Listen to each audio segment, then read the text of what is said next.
Now, it has been announced that I would speak this evening about the I Ching. I should just say then briefly that the Book of Changes is thought to be the oldest of the great Chinese classics, and to date from perhaps as early as 1300 BC. Although perhaps the figures of which this classic is a discussion may be much earlier than that, they may go back to the earliest phases of human thought, because the I Ching really is the ground plan of the way in which the Chinese think, and not only the Chinese.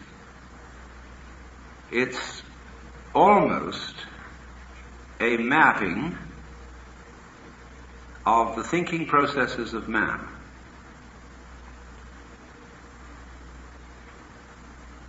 And it may surprise you to know that the system of arithmetic, which is used by digital computers, came from the I Ching.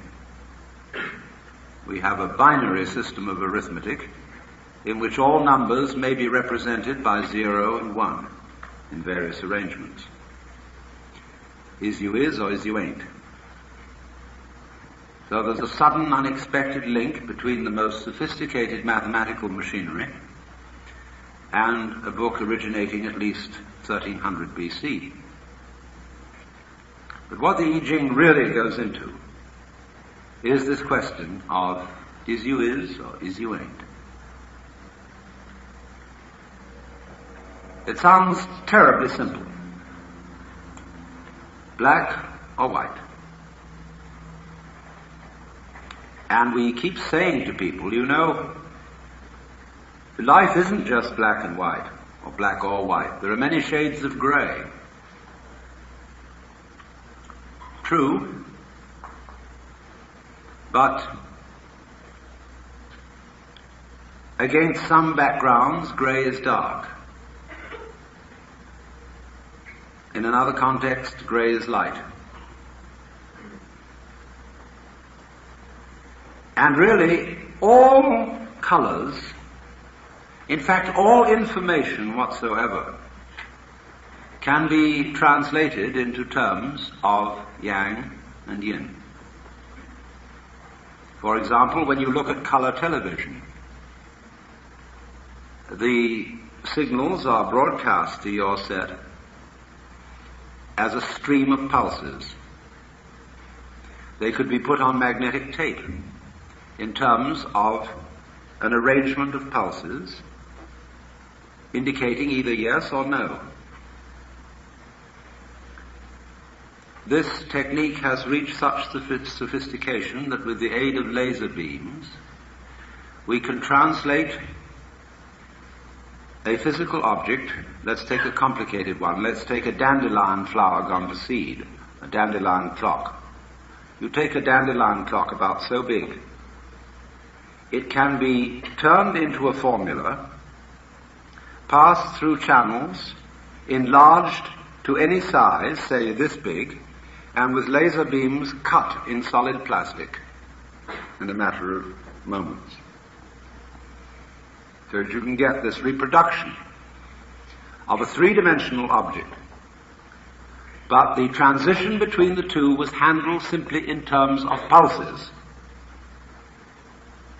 So likewise, the nervous system is so constituted that the neuron carrying a message either fires or does not fire. If it fires or if it's activated, that registers as a yes. If it is not fired, the absence of firing is represented as a no. And so you could say that all your perceptions, in all their variety and all their color, are made up of a vast composite of little yeses and little nos in every conceivable variation. So out of these two come everything.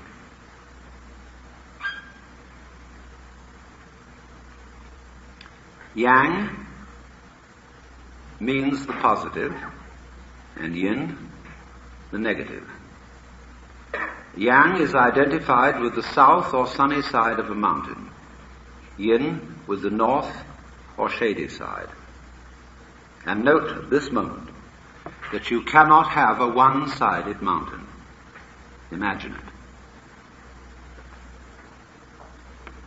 And this then is the crucial thing that one must understand about the Yang-Yin philosophy. And it is represented in the symbol of a circle crossed with an S curve, one side of which is black and the other side is white. And so they're like two fishes.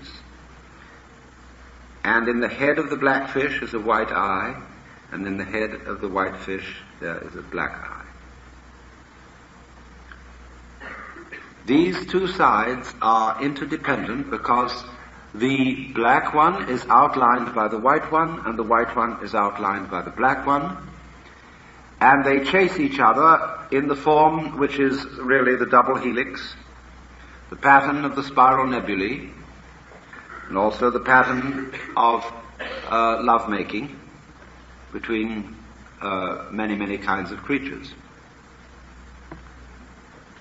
The spiral folding into itself, black chasing white and white chasing black. Now, obviously, white and black are as different can be.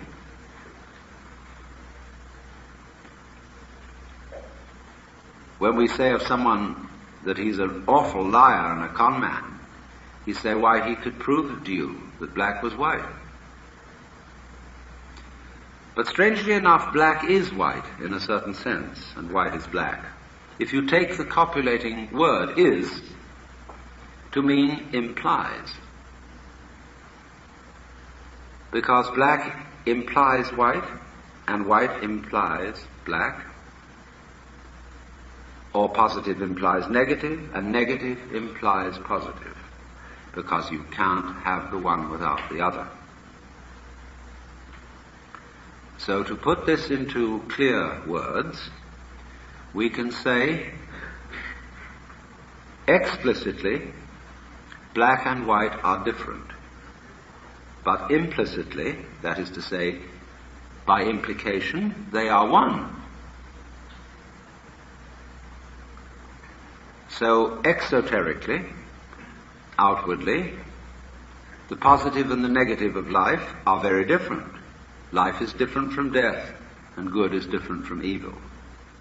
But esoterically, the secret is that they are one. As God says through the prophet Isaiah, I am the Lord and there is none else. I form the light and create the darkness.